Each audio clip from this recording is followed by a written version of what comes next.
দোসা বলতে সাধারণত আমরা চাল আর ডাল দিয়েই বুঝাই, কিন্তু আজ আমি সম্পূর্ণ চাল দিয়ে দোসাটাকে বানাবো।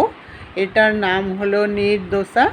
এটা বানাতে কিন্তু খুবই সহজ আর ভীষণ হেলদি একটা রেসিপি। দোসার সাথে যা যা দেওয়া হয়, সাম্বার, চাটনি, সব কিছুই রেসিপিতে থাকবে। পুরো ভিডিওটা প্রথম থেকে শেষ অবধি দেখতে থাকুন। আশা করি আপনাদের বহুত কাজে লাগবে আর ভালোও লাগবে। আসুন তাহলে রেসিপিতে চলে যাই। সাম্বার বানাবো প্রথম। তার জন্য রহর ডাল 1 বাটি ভিজিয়ে রেখেছিলাম 3-4 ঘন্টা আগে। আর সাম্বার কিন্তু রহর ডাল ছাড়া একদমই ভালো লাগে না। আর ডালটা যদি একটু ভালো করে ভিজে যায় তাহলে রেসিপিটা কিন্তু খুব ভালো হবে। এখন আমি ডালটাকে কুকারে সেদ্ধ করব, আর সঙ্গে আমি কি সবজি দেব দেখতে থাকুন। সবজির মধ্যে আমি নিয়েছি বিন, তারপরে পেঁপে, গাজর আর সজনা ডাঁটা, আর সঙ্গে 3টা কাঁচা লঙ্কা। সবজিগুলো অবশ্য আপনাদের খুশি মতোও নিতে পারেন, তবে এই সবজিগুলোই কিন্তু সোমবারে কিন্তু ভালো লাগে। আর ইচ্ছা করলে আপনারা ভেন্ডিও দিতে পারেন। ভেন্ডিটা দিলে কুকারে সেদ্ধর সময় দেবেন না, এটা আলাদা করে ভেজে তারপরে মেশাতে হবে।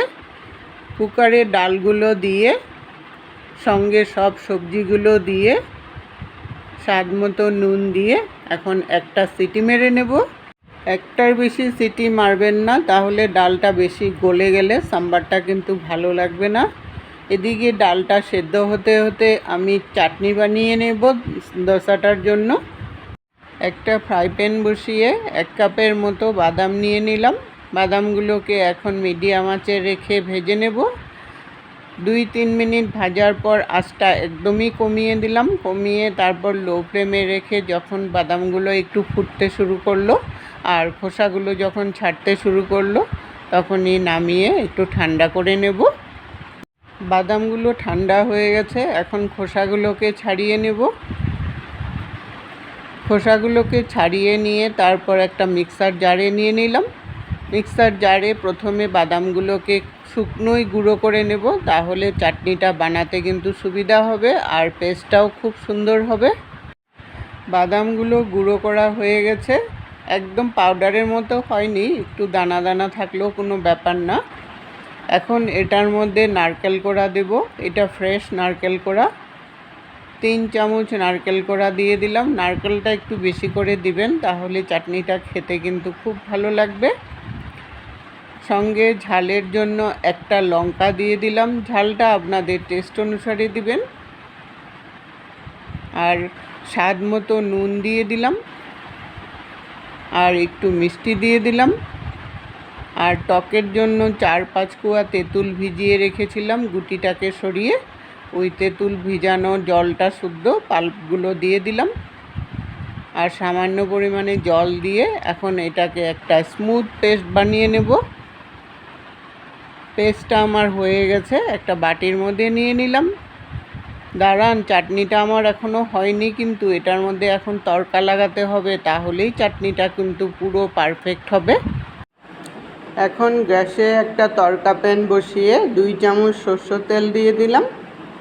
তেলটা একটু গরম হয়ে যাওয়ার পর 2টো শুকনো লঙ্কা ভেঙে দিয়ে দিলাম। লঙ্কাটা একটু ভাজা করে নেব প্রথমে। লঙ্কাটার ভাজা গন্ধ যখন চলে আসলো, তখন এটার মধ্যে 1/2 চামচ সরষে দিয়ে দিলাম।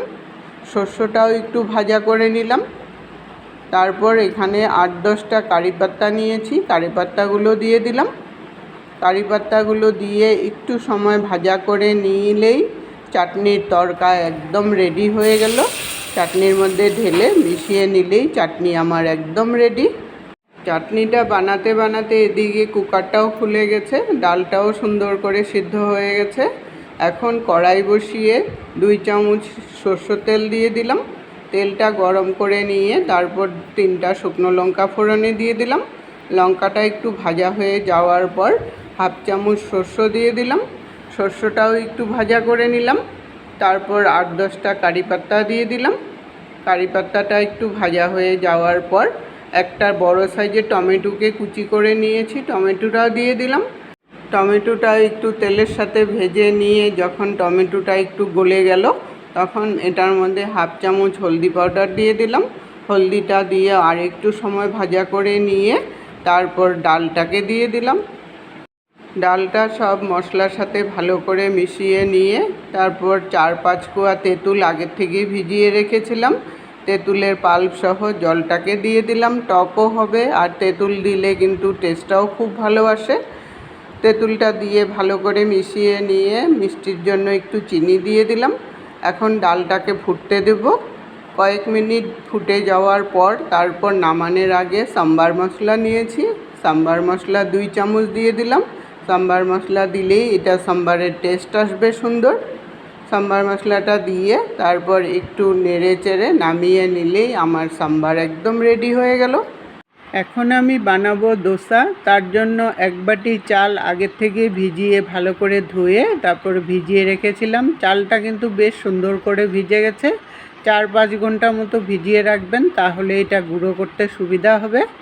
আর নিয়েছি 1 বাটির থেকে একটু কম নারকেল কোড়া, এটা ফ্রেশ নারকেল কোড়া। এখন মিক্সির মধ্যে দিয়ে অল্প অল্প করে আর জল দিয়ে এটাকে পাতলা একটা পেস্ট বানিয়ে নেব। একবারে পুরোটা চাল আর নারকেল হবে না, তার জন্য আধা দিলাম আর জল দিলাম। এখন একটা পাতলা পেস্ট বানিয়ে নেব। পেস্টটা আমার হয়ে গেছে, একটা বাটির মধ্যে নিয়ে নিলাম। এইভাবে করে বাকি চাল আর নারকেলটাও গুঁড়ো করে নেব। পুরোটা চাল আর নারকেল পেস্ট করে নিয়েছি। এখন এটার মধ্যে স্বাদ অনুসারে একটু নুন দিয়ে দিলাম। নুন দিয়ে ভালো করে মিশিয়ে নিলাম। ব্যাটারের ঘনত্বটা এরকম পাতলা হতে লাগবে, তাহলেই কিন্তু দোসাগুলো খুব সুন্দর পাতলাও হবে। এখন একটা ফ্রাই প্যান বসিয়ে তারপর এটার মধ্যে তেল ব্রাশ করে নিলাম। তারপর 2 হাতা করে ব্যাটার দিব, আর ব্যাটারটা দেওয়ার সাথে সাথেই কিন্তু একটু ছড়িয়ে যায়। যেই জায়গায় ফাঁক থাকে ওখানেও অল্প অল্প করে দিয়ে ভরে দিবেন। দিয়ে 2-3 মিনিট রাখলেই যখন উপরটা দেখবেন শক্ত হয়ে গেল, তখন এটাকে উল্টিয়ে দিলেই সুন্দর করে উঠে আসে। দোসা আমার একদম রেডি। এইভাবে করে বাকি দোসাগুলোও বানাতে হবে। আমি সাম্বার আর চাটনির সাথে পরিবেশন করলাম। রেসিপিটা আপনাদের কেমন লাগলো বন্ধুরা, কমেন্ট করে জানাবেন। এতক্ষণ সঙ্গে থাকার জন্য আপনাদেরকে অসংখ্য ধন্যবাদ বন্ধুরা। আবার দেখা হবে নতুন রেসিপির সাথে।